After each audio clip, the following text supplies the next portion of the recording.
欢迎来到新闻频道，明星们很高兴您订阅了该频道。谭健次、陈哲远主演《烽火流金》，蒸汽朋克引爆古装新江湖。自2020年开拍以来，《烽火流金》原名《杀破狼》的播出传闻，就像一场漫长的狼来了预言。从最初的暑期档空降到改名逆天改命，网友们的期待在一次次热搜与爆料中被反复拉扯。有人调侃，多年后孙子在坟前告诉我烽火流金播了，我只会摆摆手说不信谣不转谣。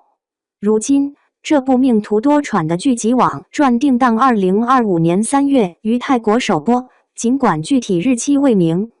但粉丝们已高举顾云长庚终于上桌的大旗，感慨有生之年系列烽火流金改编自晋江大神 Priest 的经典小说《杀破狼》，原著以架空王朝大梁为背景，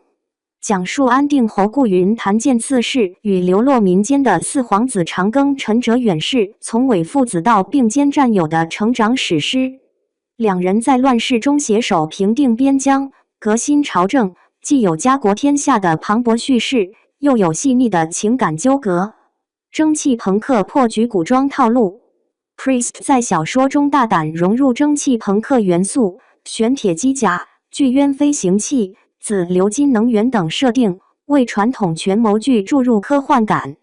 然而，这一特色在影视化中面临挑战，路透中玄鹰甲被吐槽机械感不足。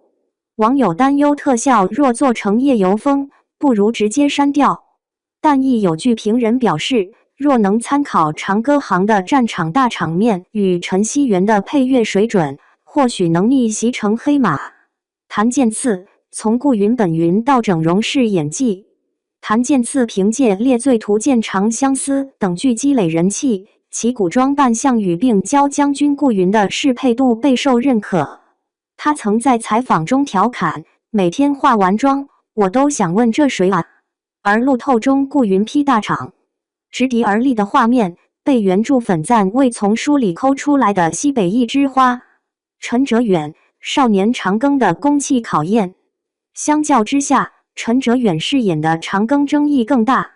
原著中长庚兼具阴郁与隐忍，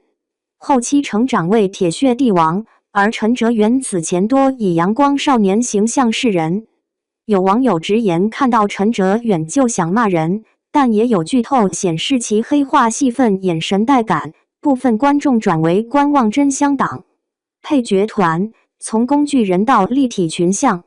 剧中沈毅、李弘毅士、陈清旭、孙安可士等配角同样吸睛。原著中沈老妈子的碎嘴与陈姑娘的医术高光，被期待拍出人性的复杂。此外，董妍磊、宋继阳等新生代演员的加盟，也让粉丝调侃这剧人均颜值能打兄弟情与父子情的尺度不一。烽火流金因伪父子设定一度被戏称爸爸和宝贝儿子，审核删改传闻不断。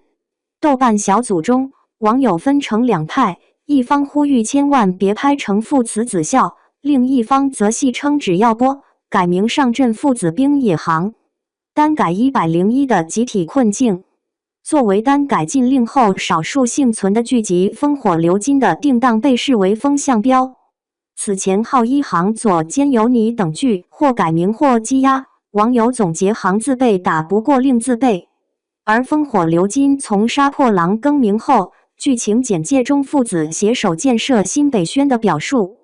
被吐槽百度百科是正能量，但也有人理性看待，能播就是胜利，细节可脑补。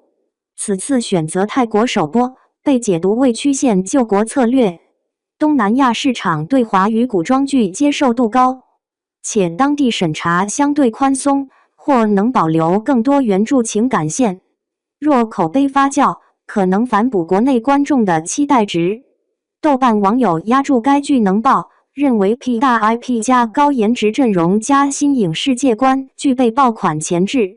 烽火流金承载了太多期待与质疑，它是 Priest 书粉心中的白月光，是单改剧最后的倔强，也是国产剧蒸汽朋克类型的试金石。5年等待，能否换来一场真香盛宴？答案或许就藏在2025年的春天。